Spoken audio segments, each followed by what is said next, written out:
ፕሬዝዳንት ዶናልድ ትራምፕ የአሜሪካን የበላይነት አጠናክሮ ለማስቀጠል አዳዲስ አሰራሮችና ተግባራትን እያከናወኑ ነው። ይህም ከቬኔዙዌላ ወረራ እስከ ዶንሮ ዶክትሪን የተዘረጋ መሆኑ የተስተዋለበት ሆኗል። በሌላ በኩል ደግሞ የአሜሪካ ሴኔት የፕሬዝደንቱን ስልጣን ለመገደብ ጥረቶችን እያደረገ ነው። በትላንትናው ዕለትም ሴኔቱ አዲስ የውሳኔ ሐሳብን ማጽደቁ ተሰምቷል። ፕሬዝደንቱ ወደ ስልጣን ከተመለሱ በኋላ የሚከተሉት የውጭ ጉዳይ ፖሊሲ ዓለምን ወደ ቀድሞው የኢምፓየሮች ዘመን ወይም በኃይል የበላይነት ወደሚያምን ስርዓት እየመለሰ እንደሆነና የአሜሪካን የዲሞክራሲ ተቋማት እየተፈታተነ መሆኑን የሚያሳዩ ክስተቶች ተከታትለው እየተስተዋሉ ነው።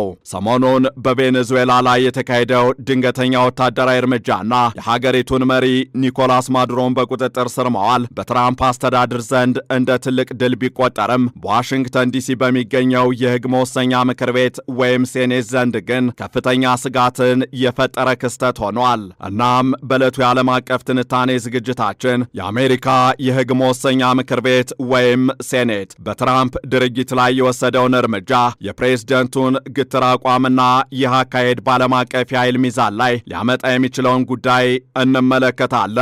ከዓለም አቀፍ የትንታኔ ዝግጅት ዘገባው ጋር ታሪኩ ጋሹ ነኝ።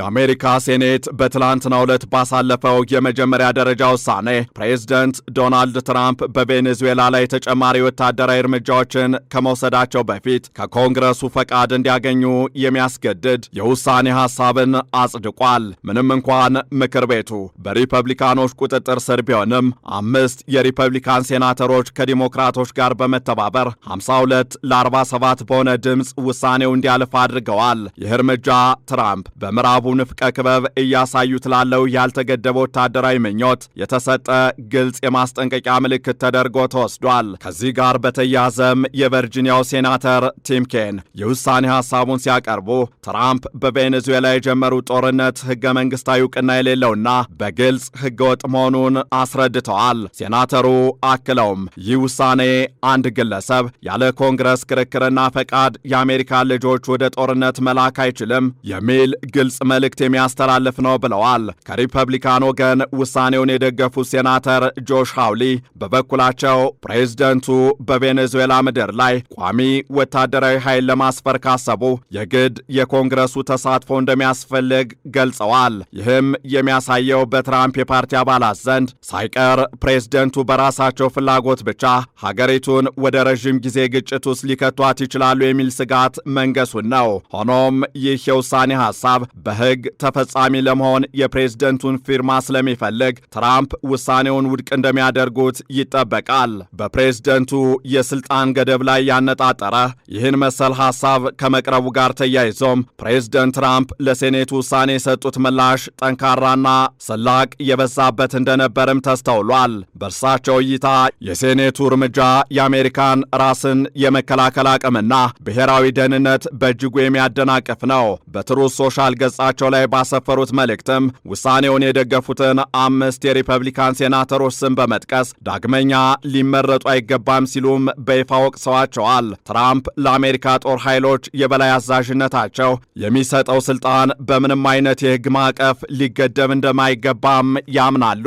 ከኒውዮርክ ታይምስ ጋር ባደረጉት ቃለ ምልልስም ትራምፕ ስለ ስልጣናቸው ገደብ ሲጠየቁ የሰጡት ምላሽ ዓለም አቀፍ ሕግ አያስፈልገኝም፣ ስልጣኔን ሊገድበው የሚችለው ብቸኛው ነገር የራሴ ሞራልና የራሴ አስተሳሰብ ብቻ ነው ብለዋል። ይህ አቋማቸው አሜሪካ ከሁለተኛው የዓለም ጦርነት በኋላ ከገነባችውና በሕግ የበላይነት ላይ ከተመሰረተው ዓለም አቀፋዊ ስርዓት ወይም ሩልስ ቤዝድ ኦርደር ሙሉ በሙሉ ማፈንገጣቸውን ያሳያል። ትራምፕ ለዲፕሎማሲያዊ ስምምነቶች ወይም ውሎች እምብዛም ግድ የሌላቸው መሆኑ ከዚህ ቀደም በተለያዩ ውሳኔዎቻቸው ተስተውሏል። ለእርሳቸው ባለቤትነት ወይም ኦነርሺፕ የስኬት ቁልፍ ነው። ቬኔዙዌላን እንመራታለን ማለታቸውና የሀገሪቱን የነዳጅ ሀብት በቀጥታ ለመቆጣጠር ያላቸው ፍላጎት ፖሊሲያቸው በንግድ ልውውጥና በኃይል የበላይነት ላይ የተመሰረተ መሆኑን ያረጋግጣል።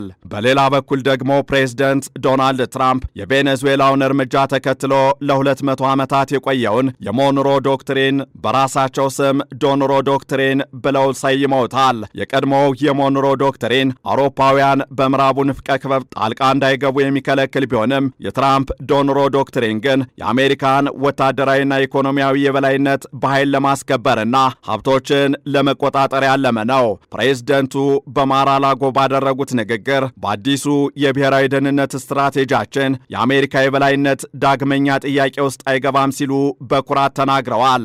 ይህ አዲሱ አካሄድ ከቬኔዙዌላ አልፎ እስከ ግሪንላንድ ይዘልቃል። ትራምፕ የዴንማርክ ግዛት የሆነችውን ግሪንላንድን ለመቆጣጠር ያላቸው ፍላጎት ሀገሪቱ ያላትን ስልታዊ ቦታና የተፈጥሮ ሀብት ለመውሰድ ካላቸው ጉጉት የመነጨ ተደርጎም ተቆጥሯል። እንደ ሴናተር ሌንዚ ግራሃም ያሉ የትራምፕ ደጋፊዎች የጦር ኃይሎች የበላይ አዛዡ እንደ ግሪንላንድ ያሉ ሀገራትን ያለ ኮንግረስ ፈቃድ መውሰድ ይችላል የሚል ጽንፈኛ አቋም እያራመዱ ነው። ይህ ደግሞ አሜሪካ ከኔቶ አጋሮች ጋር ያላትን ግንኙነት አደጋ ላይ የሚጥልና ዓለም አቀፍ ስምምነቶችንም የሚንድ ነው። እናም የፖለቲካ ተንታኞች እንደሚሉት ትራምፕ የሚከተሉት አሜሪካ ትቅደም ወይም አሜሪካ ፈርስት የሚለው ጽንሰ ሐሳብና በኃይል ላይ የተመሰረተው ፖሊሲ ዓለምን ከአንድ ክፍለ ዘመን በፊት ወደ ነበረው የኢምፓየሮች ፉክክር ሊመልሰው ይችላል። በትራምፕ አማካሪ በስቲፈን ሚለር አገላለጽም ዓለም የምትመራው በኃይል በጉልበትና በበላይነት ነው። እነዚህ ዓለም ከተፈጠረች ጀምሮ የነበሩ ሕጎች ናቸው። ይህ አስተሳሰብ ግን ባለፉት 70 ዓመታት ዓለምን ከታላላቅ ጦርነቶች ታድጎ የቆየውን የትብብር የሕግ የበላይነት ስርዓት የሚሸረሽር ሆኖ ይገኛል። እናም በአጠቃላይ ፕሬዝደንት ዶናልድ ትራምፕ በቬኔዙዌላ ላይ የወሰዱት እርምጃና ለግሪንላንድ ያሳዩት ምኞት የአሜሪካ የውጭ ጉዳይ ፖሊሲ ወደ አዲስና አደገኛ ምዕራፍ መሸጋገሩን ያሳያል። የሴኔቱ የጦርነት ስልጣን ውሳኔ ገደብ ማስቀመጥም ፕሬዝደንቱ ያለ ገደብ የሚጠቀሙትን ኃይል ለመግታት የተደረገ ሙከራ ቢሆንም በትራምፕ በኩል ግን ለሕግና ለተቋማዊ አሰራር ያላቸው ንቀት እየጨመረ መጥቷል። ትራምፕ ዓለም አቀፍ ግንኙነቶችን እንደ ንግድ ድርድርና ጉልበት ማሳያ በማየታቸው አሜሪካን ከረዥም ጊዜ ወዳጆቿ ጋር እያጋጨችና ዓለምን ወደ አለመረጋጋት እየገፋ ይገኛል። የራሴ ሞራል ብቻ በቂ ነው፣ የሚገዛኝ ይህ ነው የሚለው የፕሬዝደንቱ አቋም በሕግ ሳይሆን በአንድ ግለሰብ ፍላጎት የሚመራ መንግስት መፈጠሩን አመላካሽ ተደርጎም ይወሰዳል። ይህ ደግሞ ለአሜሪካ ዲሞክራሲ ብቻ ሳይሆን ለዓለም ሰላምና ደህንነት ትልቅ ፈተና ነው። ዓለም በትላልቅ ሀያላን ሀገራት የፍላጎት ቀጠናዎች ተከፋፍላ ወደ ነበረችበት የኢምፓየሮች ዘመን እንዳትመለስ የአሜሪካ ኮንግረስና የዓለም አቀፉ ማህበረሰብ የሚወስዱት ቀጣይ እርምጃ ወሳኝ ይሆናል።